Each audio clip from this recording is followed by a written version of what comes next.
Dear students, welcome to my YouTube channel.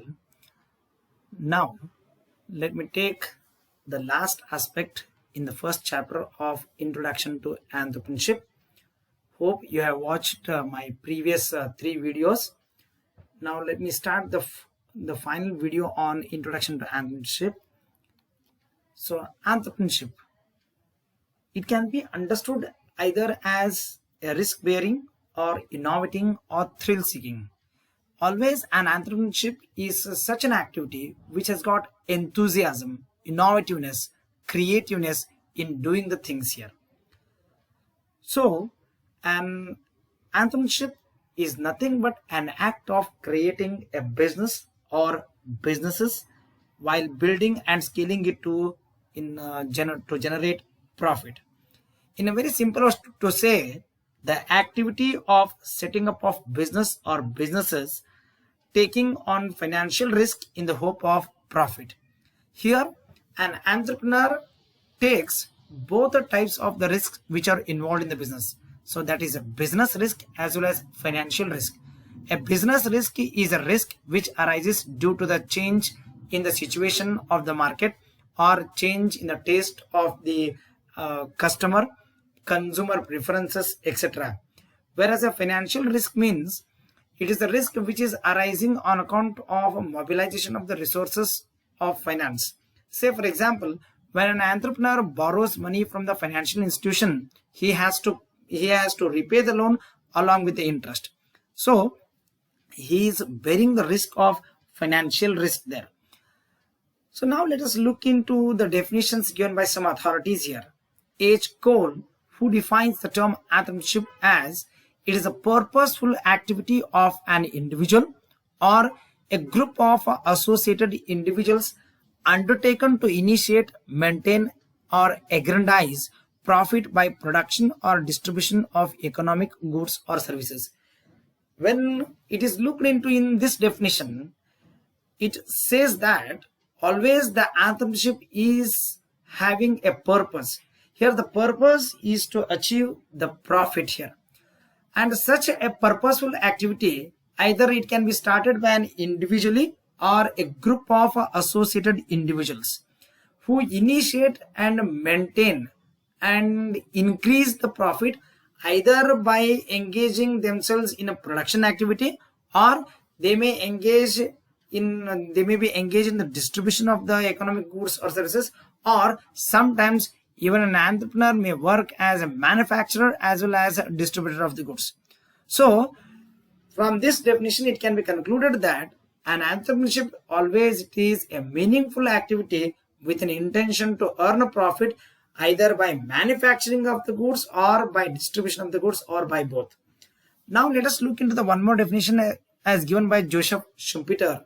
He says entrepreneurship is based on powerful and systematic innovation. It includes not only the independent businessman, but also company directors and managers who actually carry out innovative functions. So now let us discuss this definition here. It is based on a powerful and systematic innovation. So always an entrepreneur should be enthusiastic and he should have a lot of creativity in performing the activities. Either he may manufacture the goods which are already there in the market with a different dimensions or the different diversities here. So here innovation is nothing but doing things newly, or it may be done in a so such a powerful and systematic innovation or creativeness can be done either by an individual business or it may be done by company directors. So here the second part of the definition, it states that the forms of the businesses, that means the such entrepreneurship may be a sole trading, or it may be in the form of a company, or it may be the managers who actually carry out innovative functions here.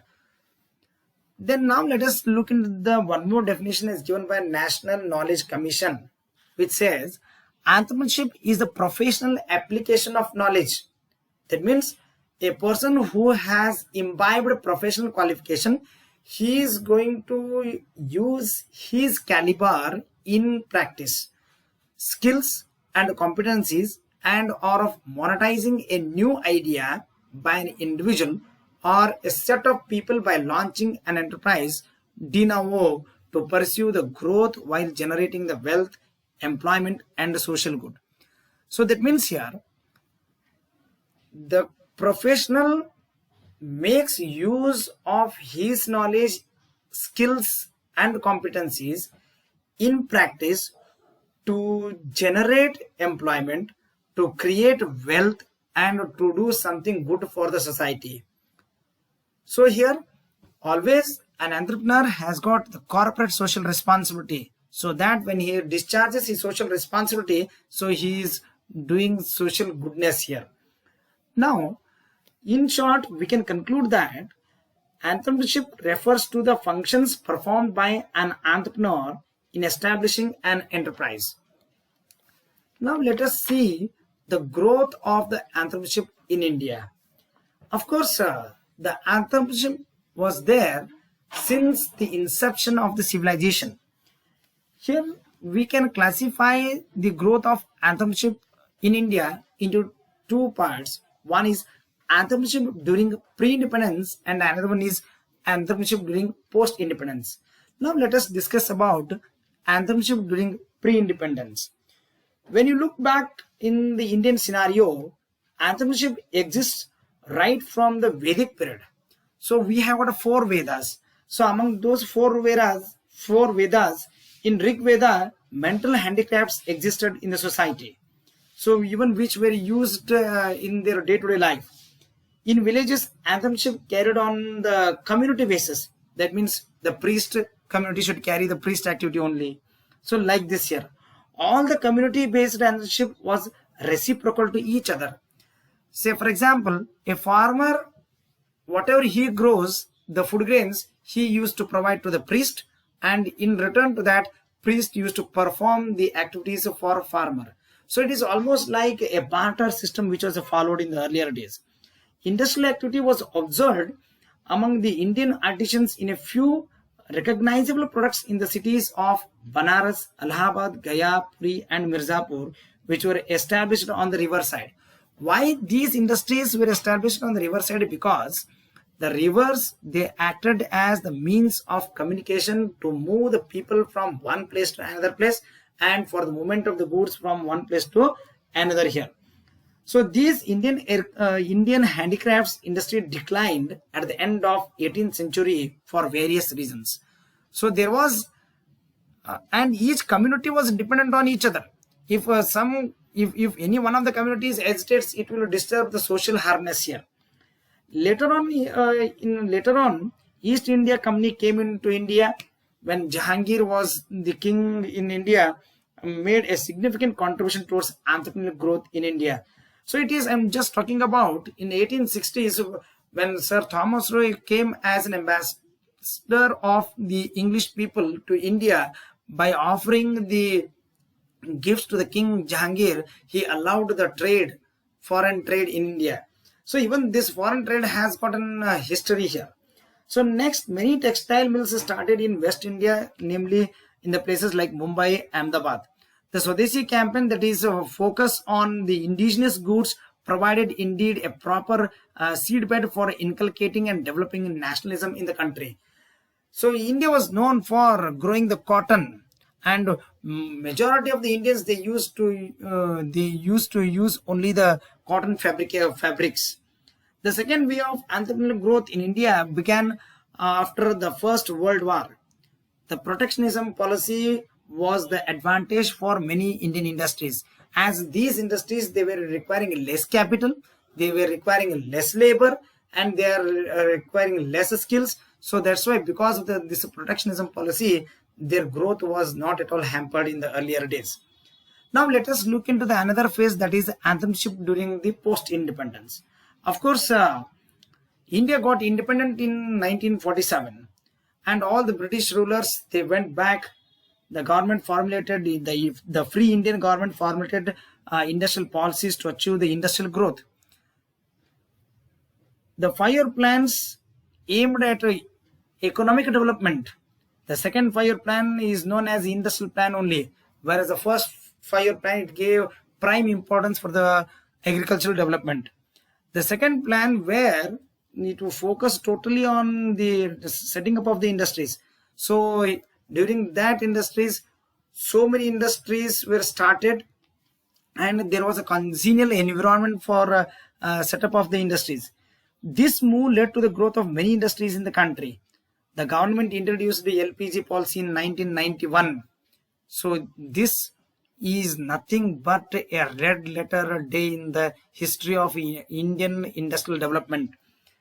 As a result of that, there was a greater boost for the setup of the many industries, and the government, it removed the clutches. I mean to say, there was a de-license was a policy was introduced, and there was a private and public collaboration was started.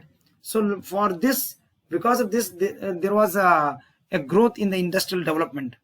In order to increase industrial development, the government enhanced the capital base of MSMEs, small scale industries, up to rupees 1 crore, and 1 crore to 5 crores they were classified as a medium scale, and above rupees 5 crores they are classified as a larger scale industries. The government also established industrial training institutes to develop entrepreneurial skills among the budding entrepreneurs. Even the government started the many financial agency like SIDBI or IDBI for financing the entrepreneurs so that they can set up their own industry.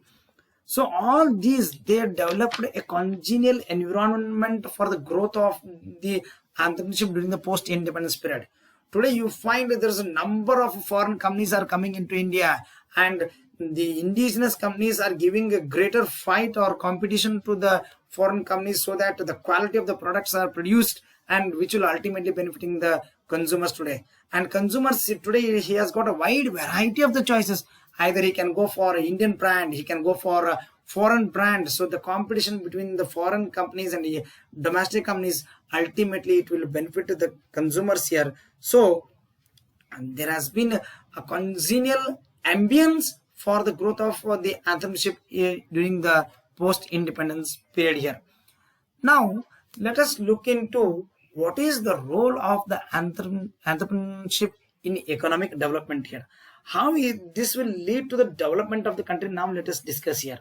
Of course, entrepreneurship is one of the activities which leads to the economic development of the country, because it will start increasing the gross domestic product. It generates the employment opportunities. People start using the variety of the products, and their standard of living will be increased. So the entrepreneur acts as a triggerhead to give spark to the economic activities by undertaking the entrepreneurial activities. So when he takes entrepreneurial decisions here, that leads to setup of the industries, and thereby ultimately leads to generate revenue to the government in the form of the taxes here. Now let us look into one by one here. So wealth creation and sharing. Of course, the very purpose of establishing an enterprise is to create wealth. By establishing the business entity, entrepreneurs invest their own resources and attract capital from the investors, lenders, and even the general public also. They mobilize public wealth and allows the people to benefit from the success of the entrepreneurs and growing business. So even it leads to the sharing of the wealth. Here the wealth is not concentrated only in the few hands as it was there in the earlier days. But now even when the public subscribe to the shares of the corporates, even they get the dividend and even they enjoy the share of the profit. They will be the part of the such wealth here. This kind of the pooled capital that results in the wealth creation and distribution is one of the basic imperatives and goals of the economic development here. So the establishing the enterprise, not only it leads to the creation of the wealth, even it also leads to the sharing of such wealth among the people here. So thereby it helps in reducing the concentration of the wealth only in the few hands. Creation of the jobs. Here entrepreneurs are known as job creators. When an entrepreneurship takes place here, it creates a direct as well as indirect job opportunities here.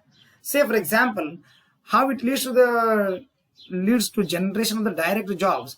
It will gives employment to several people who are having the capability to do the task here or capability to do the job here. So even the skilled employee will also get a chance. Even the unskilled employees also, labor will also get a chance to work here. Then how it leads to the indirect? Because of the establishment of say the enterprise here, even the say it may goes for purchasing of the raw materials from the local, so it thereby it leads to the indirect generation of the job opportunities here. So in India, there are many schemes like Startup India, Make in India. All these will support for the generation of the jobs for the Indian people. So even these schemes attract the foreign companies to make investment their capital in India in the form of bringing the foreign direct investment to Indian economy. All this in turn creates a lot of job opportunities and is augmenting our standards to a global level today. Today, Indian labor is not a cheap labor today. Indian labor is having the quality today and a dedicated labor today. And because of that, most of the foreign companies, they depend upon India. Probably it is mentioned in most of the articles in the leading newspaper in various issues that if India steps back of stretching its hands to the rest of the world, then entire business of the world will collapse, because Indians are very strong, Indians are very dedicated employees, Indians have got a lot of devotion. So if they mind, then definitely there will be growth of the economy here. Balanced regional development here.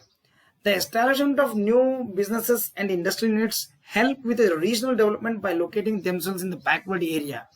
So thereby it leads to the growth of in such areas like infrastructural development, like better roads and healthcare, rail links, airports, stable electricity and water supply, schools, hospitals, shopping malls, etc.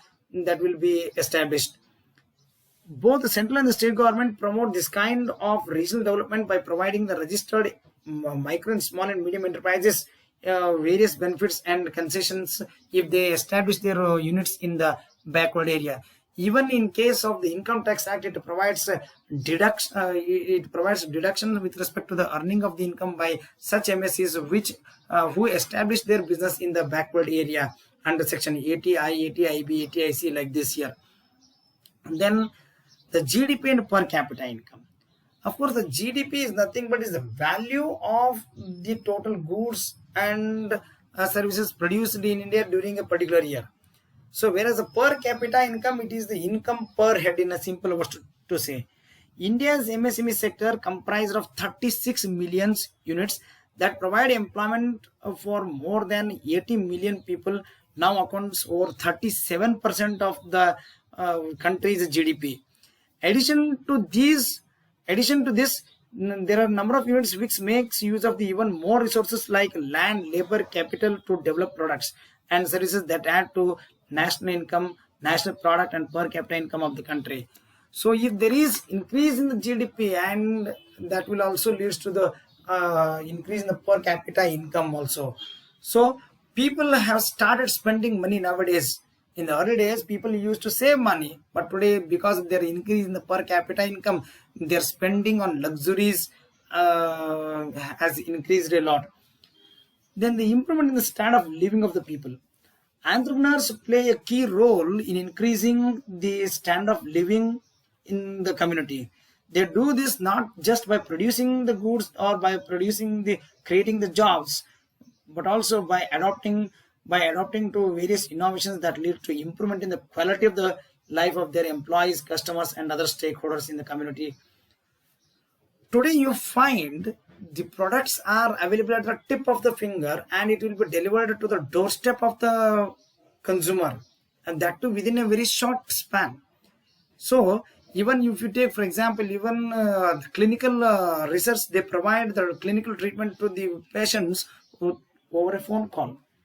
So these large scale products provide its customers with the same goods at lower prices.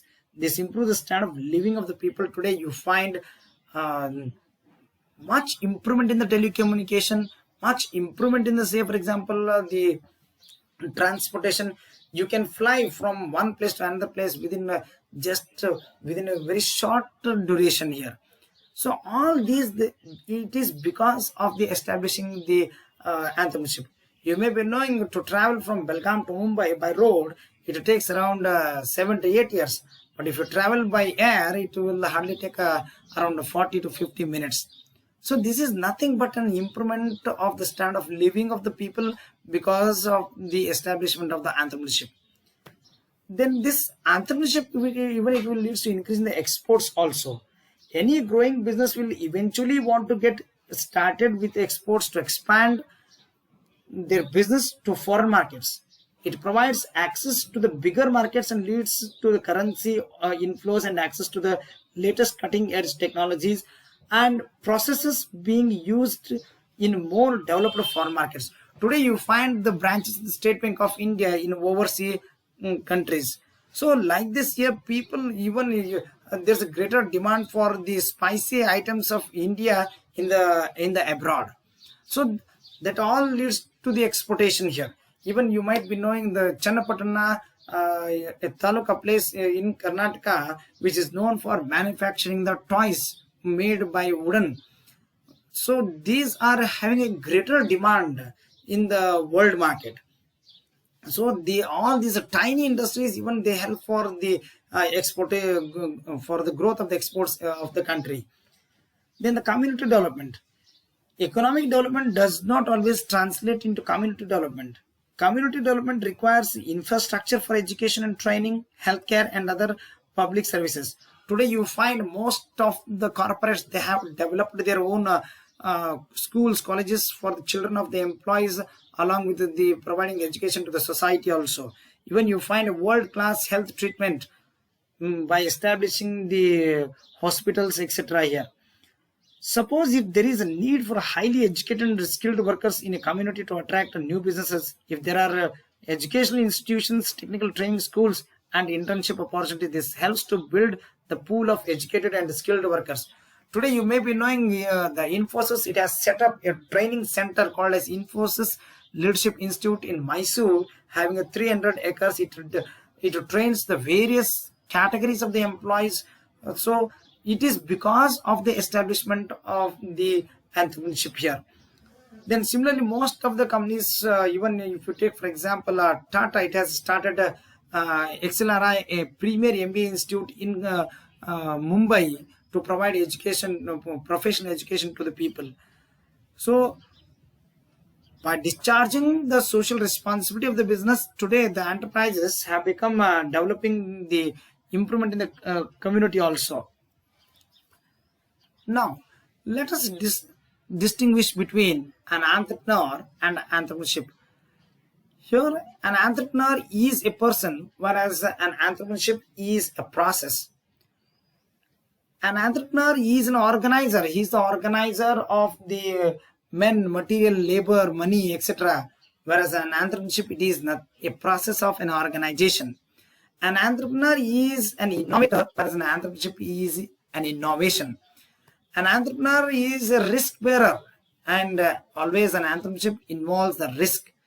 An entrepreneurship is a motivator, whereas an entrepreneurship is a motivation which motivates others to start up such businesses.